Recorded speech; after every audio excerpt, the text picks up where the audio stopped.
and hope that people don't blow me up in the comments, because I'm going to say some things that people don't like, but I'm not identifying any particular program. 4 ways that people manage breeding programs. I'm not going to say whether they're successful or not. I'll just give you the positives and the negatives of each one, and you decide.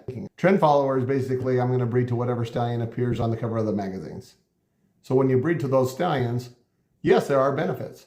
You're going to get high visibility right off the bat. It's going to bring visitors to your farm to see those foals because of that visibility.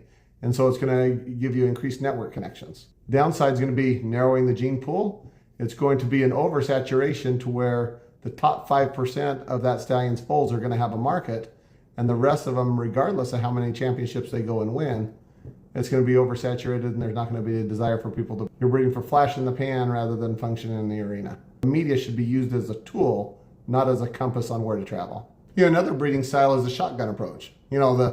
Oh, it's a numbers game. I should have 20, 40, 60 babies so that I know that I'll get something that'll be fun, something that'll be good. Now, there are benefits to doing the shotgun approach. There's going to be greater presence. Some of the 2 or 3 of those are going to be out there and be the rock stars that are winning across the world. So it gives you greater presence, greater visibility, and quicker response for promoting your farm. You also get to do genetic experimentation. You're taking a wide variety of mares across a wide variety of stallions. Okay, so what are the negatives of the shotgun approach? I can think of 3.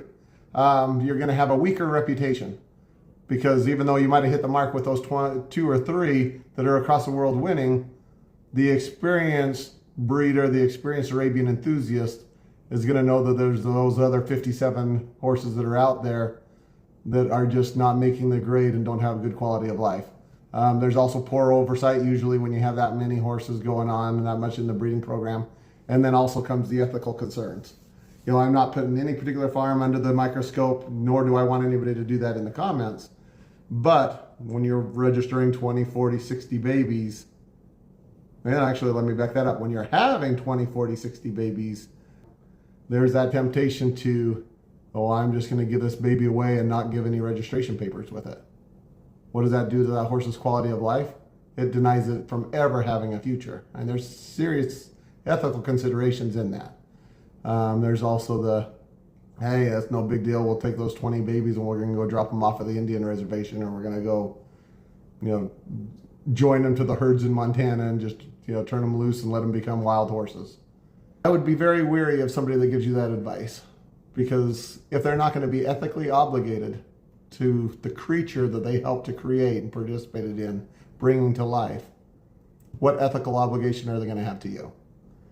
And I'm not putting myself on a soapbox there. We all make mistakes. What's important is that we go forward being ethically obligated to the horses that we do create. Talked about as being a discerning breeder. Think of that as being a chess master. It's also going to be data-driven decisions based with certain mares, certain stallions, and going off of data. Those usually result in you're doing far fewer numbers.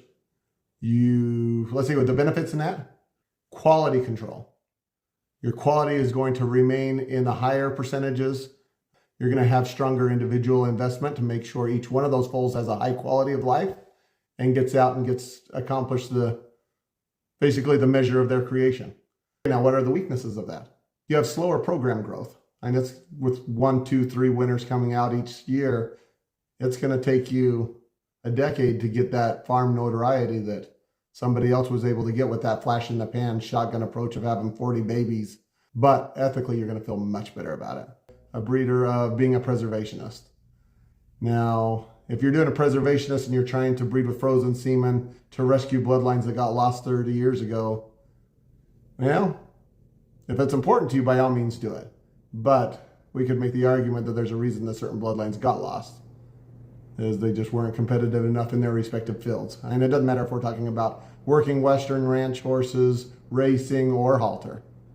If the bloodlines got lost, it's probably because they weren't achieving the goals that they were meant to achieve. But with that being said, I do a little bit of nostalgia breeding myself.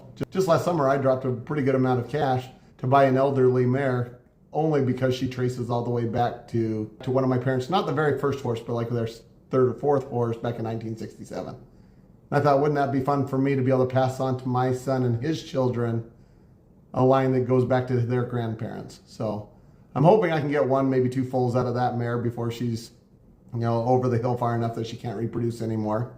And it was worth dropping that cash to see if I can make that happen. If I can't, well, then no harm done. Because preservation breeding isn't the focus of what I do. I am data driven. I am a distinctive breeder. I am very selective. I only have between 3 to 6 bulls per year myself. Okay, your question feels like a trap.